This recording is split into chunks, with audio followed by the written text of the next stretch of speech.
Hey there, fans. Welcome this week's episode of Wall Street, the New Hustle. We're going to talk about the VA, some of the ins and outs of the VA as far as you getting your claims settled on this week's episode of Wall Street, the New Hustle.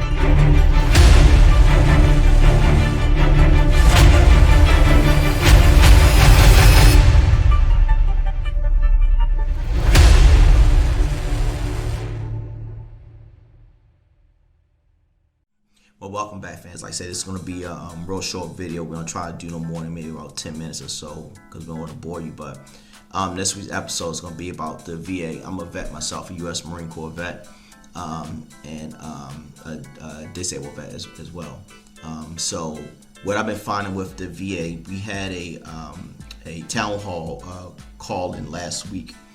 And of course, they call you and then they ask you if you accept the call, and then they put you on waiting. So you hit a button, a *3, and then if you want to ask a question. And the town halls normally last about 2 hours. So what happened is they'll eventually pick up the line and ask you what your question is. You state the question, and then I'll tell you, okay, well, just hold on, wait till your call come up. But most of the time, you never ever get to your question at all because they don't normally cover maybe about 10, maybe 12 questions for callers, because some people tend to take too long. So the second time I've done it, I've never been able to get through, but they do call you back 2 to 3 days after that about your question, and then somebody will come on the phone and they'll discuss the question with you a little bit, and they'll try to help you that way. Sometimes it really is not the same as being on the radio. Being on a phone call where a lot of listeners at the present time, where they kind of you really get them on the spot as far as answering your question because a lot of ears are open. But as far as my concern is that the VA is going to private companies to do your C&P exam, which is still, it's nothing surprising to us. But now the VA says that they're going to do mostly all of them, except for 10%. They'll still do in-house with the VA if you've been having health care with the VA, which, as far as I'm concerned, 99% of all veterans go through the VA for their health care. But now the VA wants to outsource it because they're more concerned of getting these C&P exams, these pension benefits off the books. It's not considered whether it's favorable to you, but it's for them just to get it off their books to show that they're doing something. And that's the problem I'm having. Now you got LHI and I think it's 3 major contracted VA companies that do the C&P exam.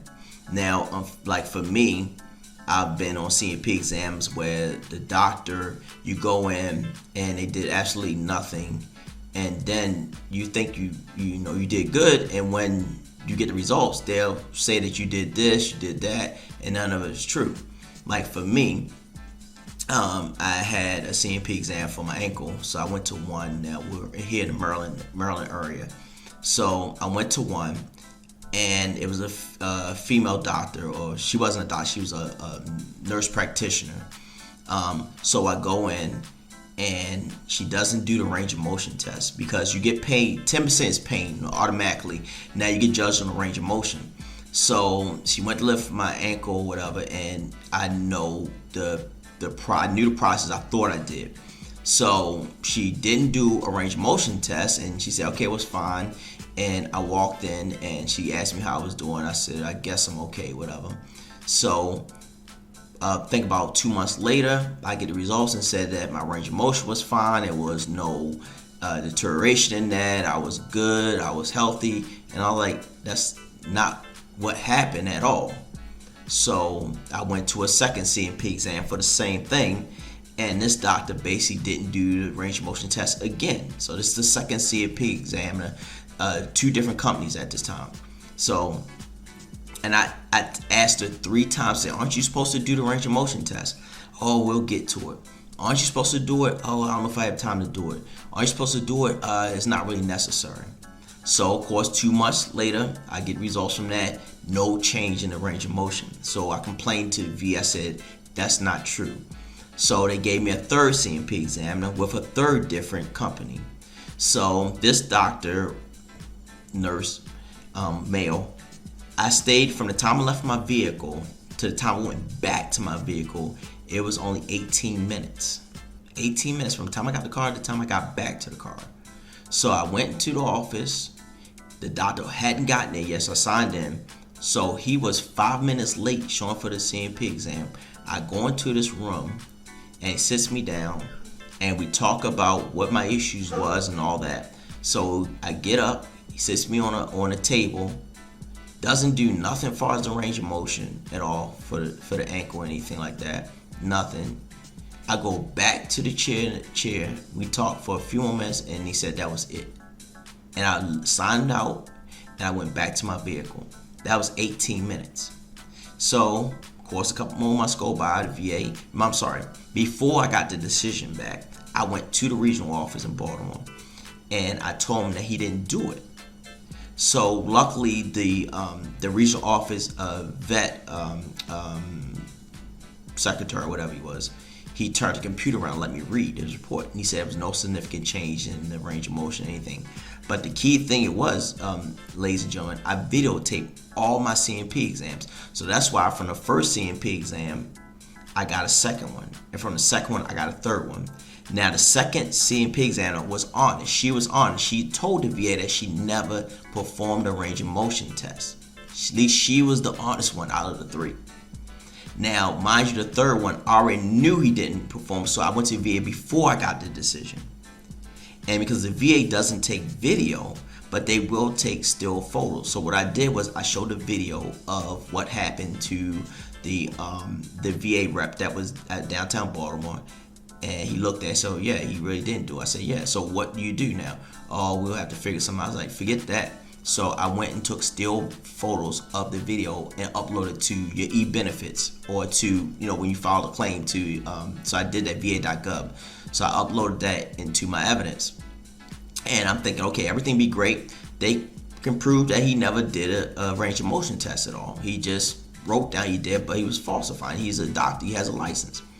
So I'm thinking, okay, I'll get a fourth one. 2 months later, I get a result that said that there was no significant change in my range of motion. And not like he never performed one.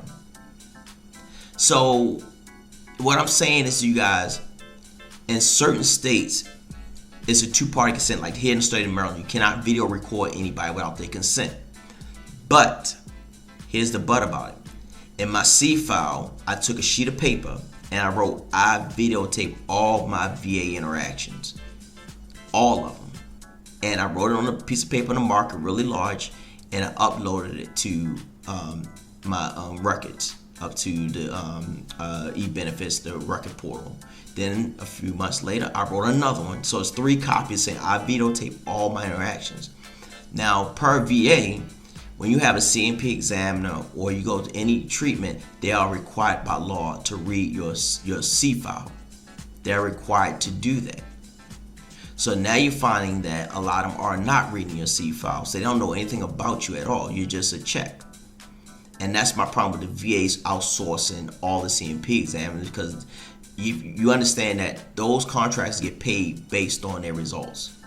Now, if they see 100 veterans and they grant 100 veterans benefits, then the government's gonna look at them like, okay, you're not doing your job. You're costing us money.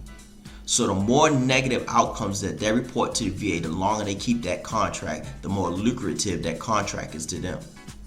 So that's the issue that I'm having. You have doctors, nurses, or that are lying because they know you're not videotaping these things or anything, and it's your word against theirs. Because they are considered government employees, you can't sue them, or you can't sue them going after libel. But with the social climate today, you have YouTube, you have Facebook, you have these sources now where you can call these people out. and embarrass them and make them look bad. And that's the part of the video. So that's why I started to do that. What it is, it's an app that you get on your phone, and it's like you can have your cell phone pointed to somebody, and they won't show a screen. It'll be visible. It's just as if you're not using the phone at all, but it actually be recording. So when you lay your phone down, they'll say, okay, well, it's just a blank screen, whatever. They don't know you're actually recording, but you have to put that in your C file. Now, one VA visit, I went to a doctor's office once, and we were talking, and then they just really pissed me off, really made me angry. And I said, well, I videotape all my interactions with VA. And it's like, do you? I said, yes, I do. All of them said, are you videotaping me? I said, yes. He said, well, you're not supposed to do that. You're supposed to let me know. I said, aren't you supposed to read my C file? Well, yes, I read all my veteran C file, so I know about them. And I said, you've been my doctor for about 6 months. I've been seeing for 6 months, and you told me you read my C file. And I said, had you read my C file, I videotape everything. Well, man, I didn't see it. So I said, how you not see that? I put it in 3 times. I said, if you read my C file, you know that I videotape all my interactions with the VA. So now I'm telling you ahead of time. So she didn't say anything after that. So then I said, look, I'm gonna turn it off now. So I really didn't turn it off. I just act like I turned it off, whatever. But they are required by law to read your C file. So that's why I put that in all my interactions. I don't care if I go to VA just to go to a parking lot. I videotape all my interactions with them because I'm a veteran of the 90s, Marine of the 90s. Back then we didn't have those resources because when I got out in 1997, it was your word against theirs, and they really didn't care about veterans. They really still don't at all because we're just a number. But back then it was even worse. And you look at all your Vietnam vets, they're really getting screwed. They really, I feel bad for them because they deserve their pensions, they deserve their treatments, and not getting it. And it's ridiculous how they be treated into this day. It seems like the VA waits for you to die off. But I want all the veterans out there to know, not sorry the veterans, but the active duty members of the military right now. I don't care what happens to you. You get scraped, you cut yourself shave. I don't care what it is. You document every single thing. I don't care how motivated you are towards the military, because once you get out, it's about you. It's your self-preservation, not the military's anymore. So you create that paper trail, so when you get out, you're not going to be like the older vets or my era vets or the Vietnam era vets that got screwed as far as their benefits. You got a paper trail, so okay, I did X, Y, Z. This is what the military did. Here's the time and dates. So I want my compensation. There's no ifs and or buts about it. Like, as far as people with sleep apnea, they say, well, PTSD is related to sleep apnea, but then they say they don't. When you file a claim for sleep apnea and you make it secondary to PTSD, now like, okay, well, there was no record in your service record. And I'm like, I served in the 90s. There was no such thing as sleep apnea in the 1990s. And one thing, I hate to separate the military service, but when you're in the Marine Corps, you're treated differently. And every Marine that's watching this or know that being a Marine, you are treated differently. When we get hurt or we get sick, we are frowned upon going to sick bay. When we get hurt sick, we don't go. When I was in the Marine Corps and I couldn't walk for a certain point in time, I didn't go to sick bay because you are looked as weak in the Marine Corps. People look at Marines at a certain standard, that we don't suffer, we don't hurt. So when Marines get hurt or get sick, you're a lame dick, whatever they call us. So you're gonna get criticized by your fellow Marine and looked upon as weak, a weak link. So we don't go to sick call, we just tough it out. And that's almost every Marine. So when they go to our service record and say, well, why did you go because your leg hurt? Why didn't you go because your foot hurt? Because in the Marine Corps, you're not supposed to do that. You look bad at, you look frowned upon doing those things. It makes your service even worse if you do that, do those things in the Marine Corps. Maybe other branches you can do that and get away with that. Marine Corps, you can't do that. You can't get away. Marine Corps functions on their own. The Marine Corps doesn't play by the other 4 branches. They don't play by their rules. The Marine Corps play by their own rules. So every Marine knows that. That's why we held at a certain level than the other branches. When you go and you walk somewhere, you have Marine Corps t-shirt on, people treat you differently. People respond to you differently. When somebody asks you what branch of service you serve, and you say, oh, I was in the Marine Corps, they start to talk to you more because they know the challenges that you go through, and they know the level of professionalism that you present. Now, Marines out there, if you're about to leave the service or whatever it is, I don't care what happens to you, you document it. Even if you don't want to go to sick call, I don't know what the Marine Corps is like now.